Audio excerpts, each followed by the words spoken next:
नमस्कार, मैं रोहित शर्मा। आप मेरे साथ में हैं दिल से रोहित चैनल में। इस महत्वपूर्ण वीडियो में मैं आपको ये बताने वाला हूँ कि 4 जून को जो नतीजे आएंगे, लोकसभा चुनावों के जो नतीजे हमारे सामने आएंगे, उन नतीजों से ये तो पता चलेगा कि देश में शासन की बागडोर क्या नरेंद्र मोदी तीसरी बार अपने हाथ में ले पाएंगे या नहीं, या फिर किसी और कोई बड़ा उलटफेर होगा। लेकिन इन चुनावों से चाहे कांग्रेस पार्टी हो, चाहे भारतीय जनता पार्टी हो, इनके जो नेता अलग अलग प्रदेश इकाइयों से जुड़े हुए हैं, बड़े नेता, उनका भविष्य भी इन चुनाव नतीजों पर टिका हुआ है। चाहे वो राजस्थान में कांग्रेस के अशोक गहलोत हो, पूर्व मुख्यमंत्री वसुंधरा राजे हो, चाहे वर्तमान में भजनलाल शर्मा मुख्यमंत्री हो, चाहे वो छत्तीसगढ़ में रमन सिंह हो, या फिर मध्य प्रदेश में शिवराज सिंह चौहान जैसे नेता हों। आगे ये जो नतीजे आ रहे हैं, इन नतीजों पर ही इनकी आगे की भूमिका तय होने वाली है। हालांकि इस बार चुनावों से पहले जिस तरह से बहुत बड़ी संख्या में कांग्रेस पार्टी के नेता कांग्रेस छोड़कर बीजेपी में शामिल हुए हैं, बीजेपी में शामिल होने वाले नेताओं का आगे भविष्य क्या होगा, जो कांग्रेस पृष्ठभूमि से जुड़े रहे, कई सालों तक जुड़े रहे, उनका भविष्य क्या होगा, ये भी एक देखने वाली बात होगी। लेकिन आज हम बात कर लेते हैं राजस्थान के दो पूर्व मुख्यमंत्रियों की, जिन्होंने करीब भजनलाल शर्मा के मुख्यमंत्री बनने से पहले 25 साल तक इन दो नेताओं ने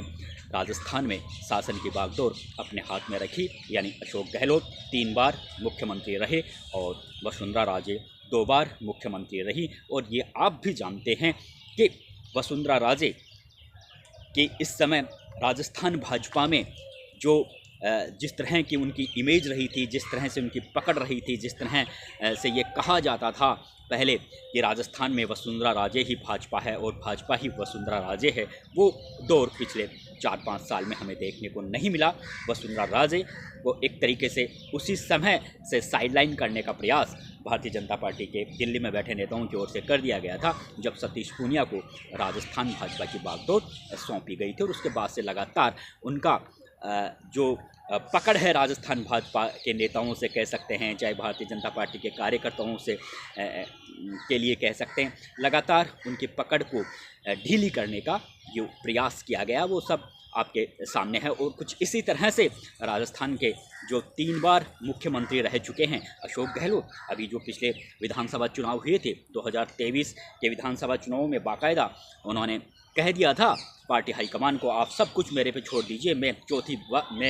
फिर से कांग्रेस पार्टी की सरकार रिपीट करवाऊंगा। लेकिन सरकार रिपीट नहीं करवाए और जो विधानसभा में जो टिकट भी बांटे गए थे पिछले विधानसभा चुनाव में, वो भी गहलोत की पसंद के व्यक्तियों को ज़्यादा टिकट मिले, लेकिन सरकार रिपीट नहीं करवाए, उनकी मुख्यमंत्री की कुर्सी भी चली गई। और उसके बाद में OSD जो उनके OSD रहे थे लोकेश शर्मा, जिस तरह से उन्होंने कई तरह के आरोप उन पर लगाए हैं, फ़ोन टैपिंग के आरोप लगाए हैं,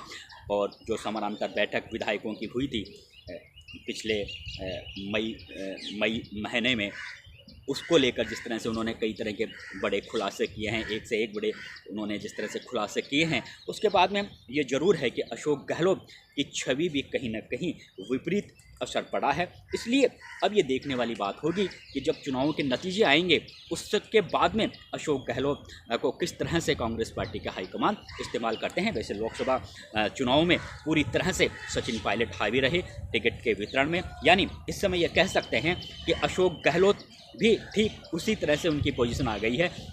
होने जा रही है जिस तरह से राजस्थान में वसुंधरा राजे की जो पोजीशन इस समय भाजपा में बनी हुई है। लेकिन ये एक देखने वाली बात होगी कि 4 जून के बाद जो नतीजे आएंगे, उन नतीजों के बाद में इन दोनों नेताओं की स्थिति अपनी अपनी पार्टी में कैसी रहेगी, ये एक देखने वाली बात होगी। देखिए, अशोक गहलोत 1998 में शासन की बागडोर अपने हाथ में रखी, 2008 में, और उसके बाद में 2018 में शासन की बागडोर, यानी 3 बार वो मुख्यमंत्री रहे और 2 बार 2003 में और 2013 में वसुंधरा राजे के हाथों में शासन की बागडोर रही। यानी भजनलाल शर्मा से पहले पिछले 25 साल इन दोनों नेताओं की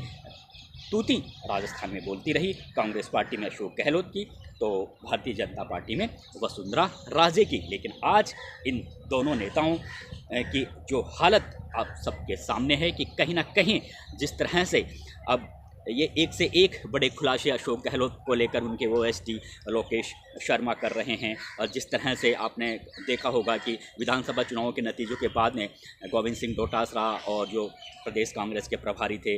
रंधावा, उन्होंने इस तरह का कहा है कि हमसे गलती हाँ वही टिकट वितरण में। तो कहीं ना कहीं निशाने पर अशोक गहलोत जरूर हैं, और निशाने पर अब तो और आ गए हैं जब अभी हाल ही में उनका जो पूरा वो चुनाव कैंपेन कमेटी के एक तरीके से चेयरमैन थे, लेकिन उनका पूरा फोकस अपने बेटे वैभव गहलोत के चुनाव प्रचार में वो लगाते रहे। हालांकि गए हैं कुछ जगहों पर, लेकिन वो मजबूरी बस वो जिस तरह से उन्होंने विधानसभा चुनाव में पूरे राजस्थान भर में घूम घूम कर प्रचार किया था, उस तरह का प्रचार उन्होंने इन लोकसभा चुनावों में नहीं किया अशोक गहलोत ने। लेकिन सचिन पायलट ने पूरे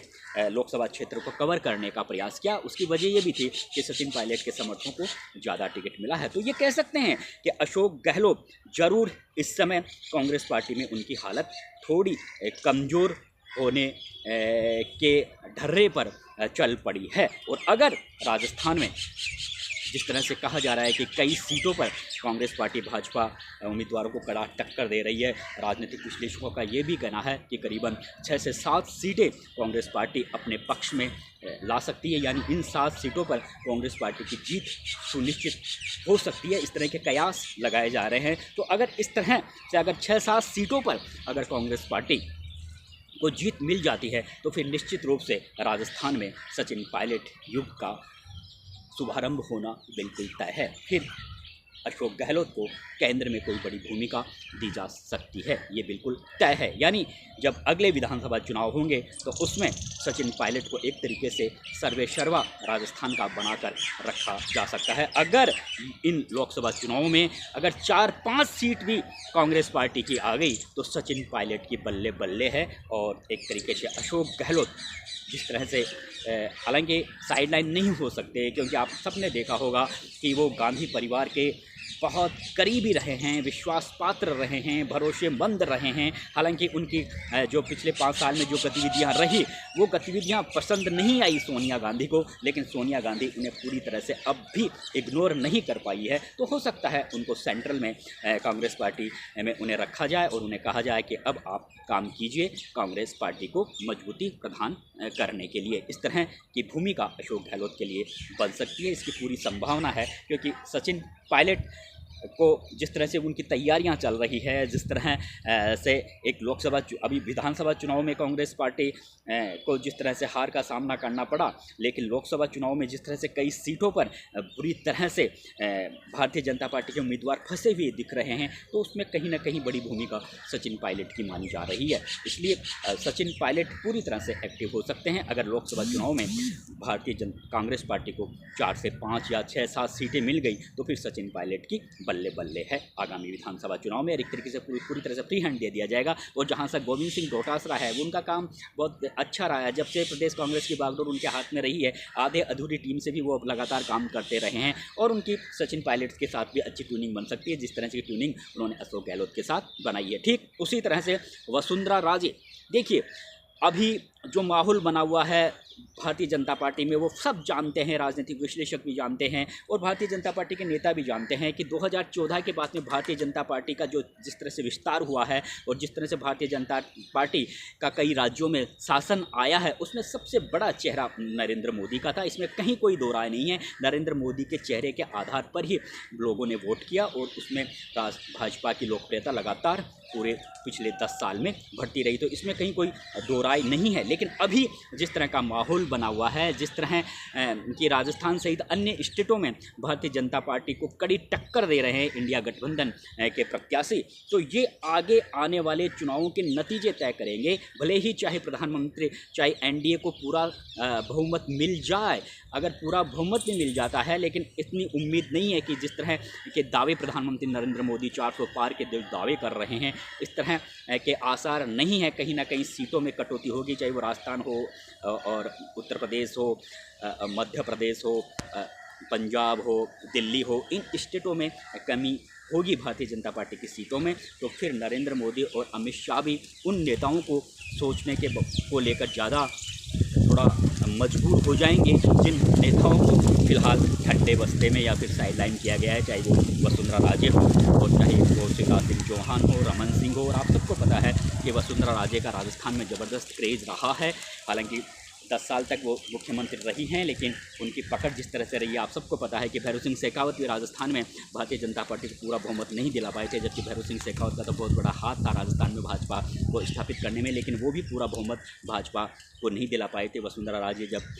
की अगुवाई में जब चुनाव लड़ा गया तो पहला चुनाव में 120 सीटें आई और फिर उसके बाद में 2013 में कितनी शानदार भारतीय जनता पार्टी ने जीत हासिल की। तो इतनी बड़ी लीडर को आप इस तरह से बिल्कुल दरकिरार नहीं कर सकते थे। इसलिए अगर लोकसभा चुनाव में भारतीय जनता पार्टी को आशा की उम्मीद कम सीटें मिलती है तो फिर निश्चित रूप से वसुंधरा राजे, शिवराज सिंह चौहान, रमन सिंह जैसे नेताओं का उपयोग बेहतर ढंग से करने के लिए भारतीय जनता पार्टी के जो दिल्ली में बैठे नेता हैं वो मजबूर होंगे और कहीं ना कहीं उनका कुछ नरम व्यवहार इन नेताओं को लेकर हो सकता है और वैसा ही व्यवहार वसुंधरा राजे को लेकर राजस्थान में हो सकता है। ये उस स्थिति में हो सकता है जब आशा के मुताबिक अगर भारतीय जनता पार्टी को लोकसभा चुनावों में टिकट नहीं मिलता है तो ये निश्चित रूप से वसुंधरा राजे, इसीलिए ये लीडर अभी चुपचाप शांत बैठे हैं। और जिस तरह से वोटिंग भी राजस्थान में लोकसभा चुनावों में कम हुई है, कहा यह भी जा रहा है कि कहीं ना कहीं कोई बहुत बड़ा गेम जो पर्दे के पीछे बैठकर नेता खेल रहे हैं भारतीय जनता पार्टी में भी, और कहीं ना कहीं जो भीतरघात की स्थिति बनी हुई है इस पर निगाहें ज़रूर है। लेकिन इतना ज़रूर है कि वसुंधरा राजे का जो पॉलिटिकल कैरियर अभी राजस्थान में भाजपा में ख़त्म नहीं हुआ है, उनका उपयोग निश्चित रूप से भारतीय जनता पार्टी करेगी, क्योंकि अब ऐसा माहौल जिस तरह से इंडिया गठबंधन से जुड़े नेता